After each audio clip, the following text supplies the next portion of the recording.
Welcome to the Entrepreneurial Pharmacy Podcast, your guide to buying, selling, or starting a pharmacy, featuring Alan Sykes and Scotty Sykes. So you've decided you want to sell your pharmacy. You're thinking now's the time. You've decided the timing's right. You're ready to retire or whatever it is. What do you do from here? Preparing to sell your pharmacy. What does that look like? Well, depending on, Scotty, how far in advance one has made that decision, let's assume, just for talking purposes, somebody says that maybe in 3 years I want to look at exiting. I've got maybe a PIC here that has an interest in purchasing your pharmacy. First and foremost, you want to make sure that you fundamentally have your financial information in order. So what are we talking about? We're talking about making sure that your balance sheet, your cash, your third-party receivables, you have good perpetual inventory numbers, that you reviewed your depreciation schedule, and your fixed assets that you have in the pharmacy are not 40 years old, listed on your depreciation schedule. It's been updated, that any indebtedness that you have outside of current payables is accurate from its reporting. And once you get the balance sheet straight, then all those adjustments affect your profit and loss schedule. So if I'm a potential buyer looking at you selling your pharmacy, I want to make sure the numbers that you have are as accurate as possible. And I want to make sure that they're on an accrual basis, frankly, for financial reporting purposes. What is accrual accounting? That's when you adjudicate a claim, you're generating revenue, and that revenue should be recorded as a receivable. And when you purchase, not necessarily pay for your wholesalers, items that you're buying, that liability is incurred on your books.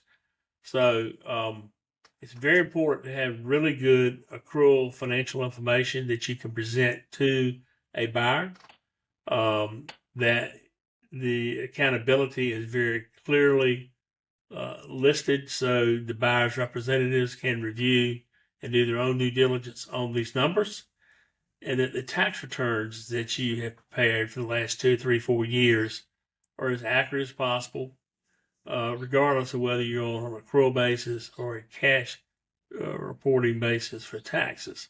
You may be reporting differently for tax than you are for book purposes. That's a little bit more detail than we can get into in this conversation.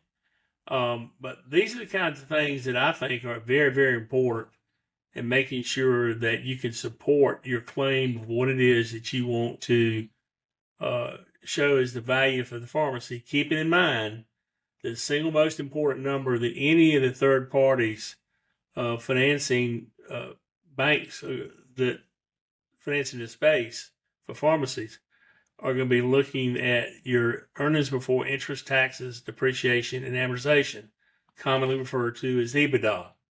And that EBITDA number is going to have to reflect adjustments to it, that if I, as a buyer, are coming in and purchasing your pharmacy that you're selling, those numbers will potentially exclude or add back, as the case may be, any personal type of items that you might have.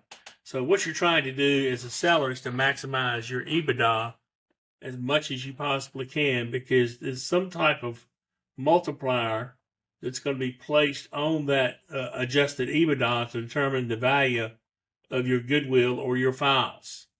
And then again, whether you're selling inventory, receivables, the entity as a whole, or whatever, other items are added to that goodwill component. But that's the positive cash flow that, as a seller, you want to be able to promote as large a figure as you can for as long as a number of years as possible to maximize the value that you're asking for the sale of your pharmacy. You also want to maximize the value in terms of the pharmacy itself, the physical. What Yes. does it look like? Very important. Is the outside of the pharmacy clean and updated? Is the sign doesn't have holes in it? Does the pavement in the driveway, doesn't have holes on the pavement? Yeah, when you walk in, does it look like it's a modern pharmacy, or you're going back in time? Absolutely, because that what you're showing to the outside patient public is extraordinarily important when you're in a sell mode. It's like you're presenting a home for sale. You want your home to be freshly painted. You don't want any rotten wood showing. Same concept applies with respect to your firm with respect to selling your pharmacy. If you got old fixtures there that are busted and broken down, get rid of them. But the physical part of that becomes very important. Okay, well, we appreciate everybody listening in, and we'll have some more episodes coming out soon. Thank you very much.